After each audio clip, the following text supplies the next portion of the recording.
आइए समझते हैं कि जंतर मंतर पे आंदोलन दिल्ली में क्यों हो रहा है और पुलिस ने लाठीचार्ज क्यों किया उस पर। जैसे आपको बता दें कि हमारा फंडामेंटल राइट है 19(1)(a) के तहत हम शांति रूप से अपना प्रदर्शन कर सकते हैं, ठीक है।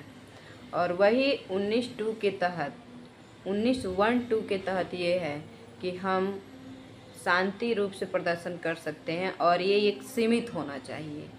और पुलिस का ये कहना है कि हम लोग से ये इजाज़त नहीं ले गई। जनता का भाई फंडामेंटल राइट है ये, तो ना ही हम लोग इस पे इजाज़त दिए कि हाँ आप लोग प्रदर्शन करिए, और ना ही हम लोग से इजाज़त ले गई है। तो फिर फंडामेंटल राइट है तो जनता ले भी क्यों, ये सोच रही है। सबसे बड़ी बात यह है कि पेपर लीक को लेकर महा आंदोलन छिड़ा हुआ है, जिसको प्रशासन का कहना है कि हमारे सामने किसी प्रकार की कोई इजाज़त नहीं ली गई है।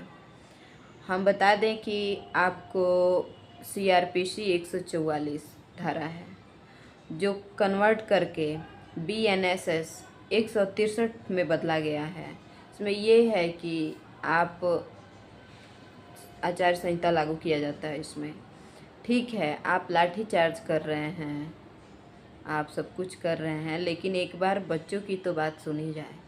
आखिर वो गलत क्या कह रहे हैं? यही तो कह रहे हैं कि स्कोर कार्ड जारी करिए, पेपर लीक मत करवाइए। तो जो लोग आप लोग बैठे हुए हैं वहाँ पे, पेपर लीक कहाँ से हो रहा है? आखिर पेपर ऑफिसर बैठे हुए हैं, आप लोग पढ़ लिख के बैठे हुए हैं, वो गरीब कहाँ जाएंगे?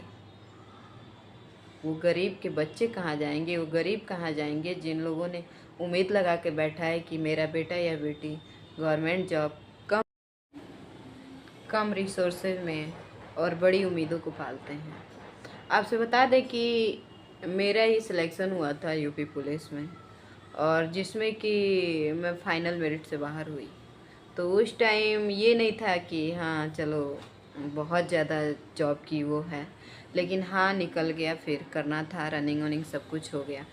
उस टाइम भी हमें कुछ पता नहीं चला कि स्कोर कार्ड अगर जारी हुआ होता तो फाइनल मेरिट से जो बच्चे बाहर निकल रहे हैं और जो एग्ज़ाम नहीं दे रहे हैं उनका नाम आ जा रहा है उसमें।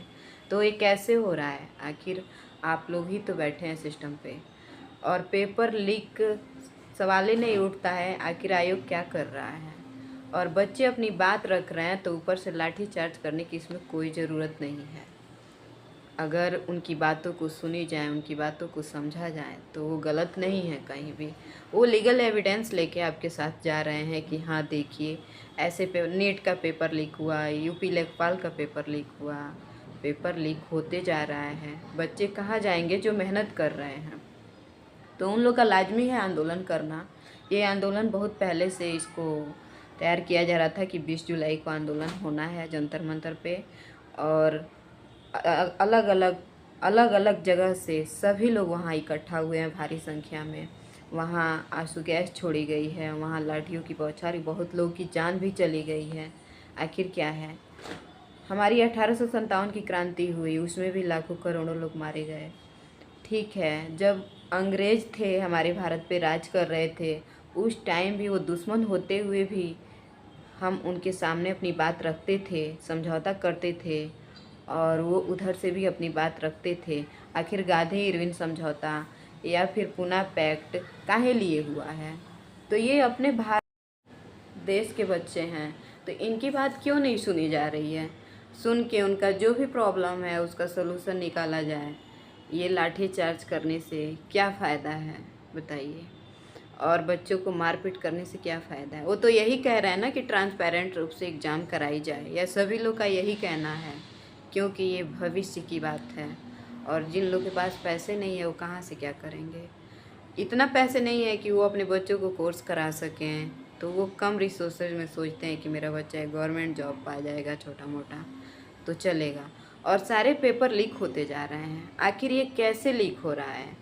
हमें तो नहीं लगता है कि गरीबों के पास 10-15 लाख रुपया है कि हाँ दे के घूस हो जाएंगे। नहीं, ऐसा कुछ नहीं है। अगर उन लोग के पास 10-15 लाख रुपया होता तो फिर वो क्यों जाते आपका दरवाज़ा खटखटाने?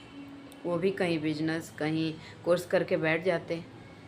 लेकिन ये सारा क्या है, सिस्टम का खेल है और आप लोग इस पे पारदर्शी तरीके से एग्ज़ाम कराएं, यही विनम्र निवेदन है आयोग से भी।